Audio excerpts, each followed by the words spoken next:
125 पर भारतीय जनता पार्टी, 121 पर टीएमसी के हिसाब से ज्यादा सैफरन होती हुई स्क्रीन आपको नजर आ रही है। हालांकि बीच बीच में जो निशान जिसको पकड़ते हैं वो नीले रंग भी दिखाई दे रहे हैं। सुजापुर में फरक्का, शमशेरगंज में लालगोला, जालंगी, ये वो जगह हैं जहां कांग्रेस आपको इक्का दुक्का दिखाई दे रही है। उसके अलावा या तो ये हरा दिखाई दे रहा है या सैफरन दिखाई दे रहा है, और सैफरन 125 और 121 के हिसाब से आपको थोड़ा ज्यादा दिखाई देगा। उसको मेक आउट करना फिलहाल आपको मुश्किल, लेकिन क्या आने वाले समय में जब ईवीएम और क्लियर कट ये बताएगा क्या चल रहा है उसमें, तो क्या ये सैफरन ही होता जाएगा? अपनी टीम से क्या हम यहां पर मैप के लिहाज से भी अगर देख पाए तो बड़ा मजेदार होगा। तो वो तो बहुत क्लियर कट हो जाएगा के लिहाज से भी अगर बंगाल को देख पाए तो हम,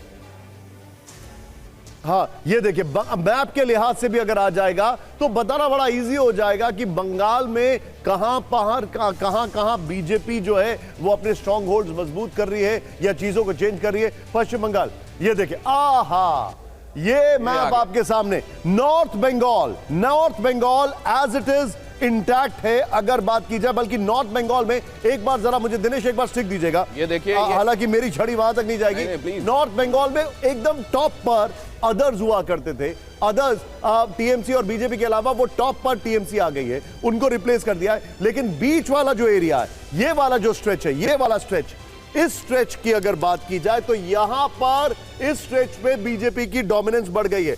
ये वाला जो पूरा एरिया हुआ करता था, ये डोमिनेट की बात कर रहे हैं आप, जहां दिखा रहे हैं स्टिक से, वो दिनाजपुर है। एग्जैक्टली, उत्तर और दक्षिणी दिनाजपुर। ये वाला जो इलाका है यहां, ये आप आ गए पुरुलिया में, आप जहां अभी इशारा कर रहे हैं, पूरा का पूरा टीएमसी का डोमिनेशन था। यहां पर पूरा ये पूरा ग्रीन हुआ करता था, यहां पर बीजेपी ने हेडवेव्स बनाए यहां पर, और ये जो इलाका है अगेन यहां पर बीजेपी की एंट्री हुई है। यानी ओवरऑल मतलब ये जो आप कह रहे हैं ये बड़ी बात है कि अगर नादिया में, उत्तर और दक्षिण 24 परगना में अगर ये दिखाई दे रहा है कि यहां पर सैफरन देखिए किस तरीके से फैला हुआ है, तो ये बताने के लिए, रुझानों के हिसाब से एक बार फिर से क्लियर कर दें, ये बताने के लिए काफी कि जो स्ट्रॉन्ग होल्ड माना जाता रहा। हालांकि अभी भी आप ये काउंट कर सकते हैं कि जिन जगहों पर प्रेजेंस है या ज्यादा बड़ा हरा पाई आपको दिखाई दे रहा है, वो अब भी वो इलाके हैं जो दक्षिण बंगाल के इलाके हैं। जैसे ये देखिए, ये यहां पर आपको ये हुगली हावड़ा वाला इलाका दिखाई दे रहा है, ये दक्षिण 24 परगना दिखाई दे रहा है। टॉप से शुरू करें तो दार्जिलिंग में बीजेपी दिखाई दे रही है,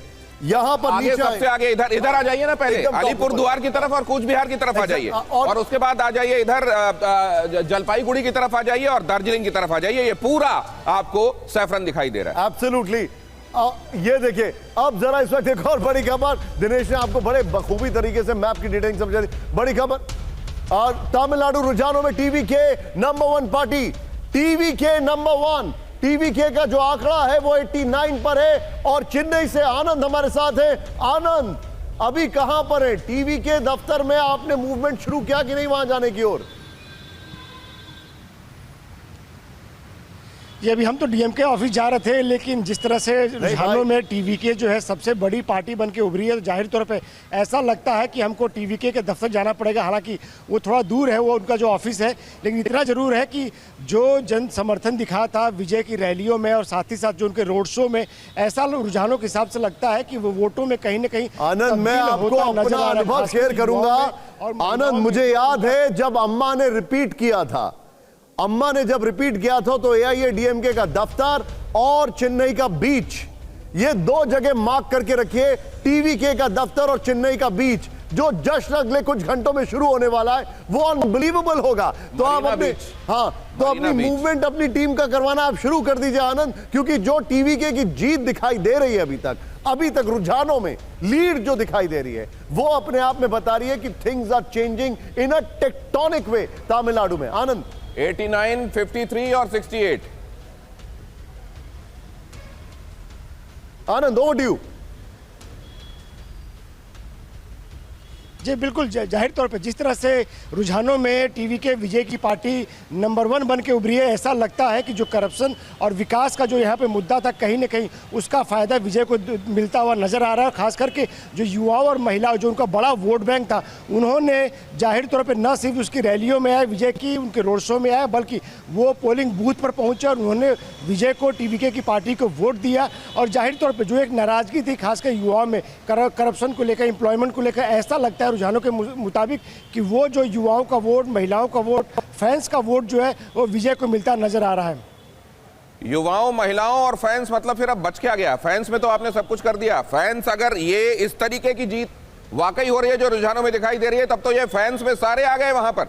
और यही है वो टीवी के फैक्टर जिसके बारे में एनालिस्ट पहले से कह रहे थे कि ये आपको चौंकाएगा। ये तमिलनाडु ही है जहां से 1999 में वो मूवी आई थी मधलावन, जिसका नायक वर्जन बना था। तो एक बार ये देख लीजिए जरा, जहां रुझानों के हिसाब से अभी तक क्या दिखाई दे रहा है। बंगाल में कांटे की टक्कर चल रही है, केरल और तमिलनाडु में सरकारें बदल रही हैं।